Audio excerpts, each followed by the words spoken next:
A surprise guilty plea in the case of a Brooks man charged with killing his teenage co-worker. The crime happened more than 4 years ago.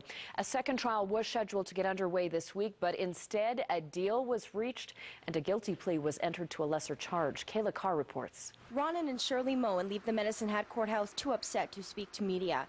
Earlier today, Colin Windsor finally admitted to killing their 17-year-old daughter, Ashton. Ashton had been missing 2 weeks when her badly decomposed body was found in a ditch outside of Brooks in July of 2006. In 2008, the then 32-year-old Windsor was convicted of second-degree murder and sentenced to life in prison. He appealed and won a new trial. But just as it was set to begin, a bombshell. Windsor pleaded guilty to manslaughter. Quite frankly, the evidence that we were left with after the successful appeal of the conviction from second-degree murder, the evidence that we had left was that to support a charge of manslaughter. In an agreed statement of facts, Windsor says he got into an argument with Moen in his apartment and punched her in the throat, killing her. He admits he didn't call for help. Instead, he put garbage bags over her head and feet, tied her hands with a shoelace, and tied her body with a telephone wire. He then wrapped up her body in a blanket and dumped her in a ditch near Lake Newell. 6 of Ashton's family members read victim impact statements before the court.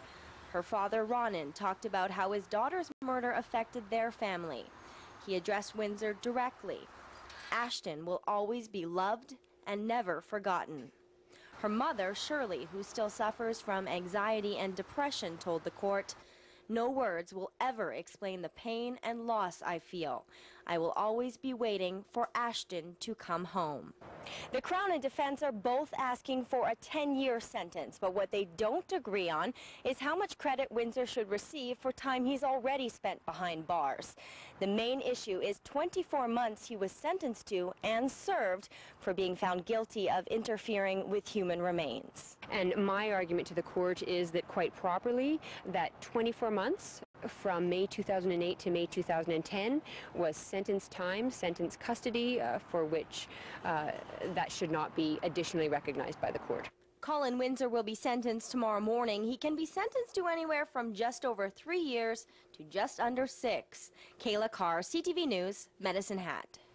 The sentence will be handed down tomorrow morning, 11 a.m. in Medicine Hat.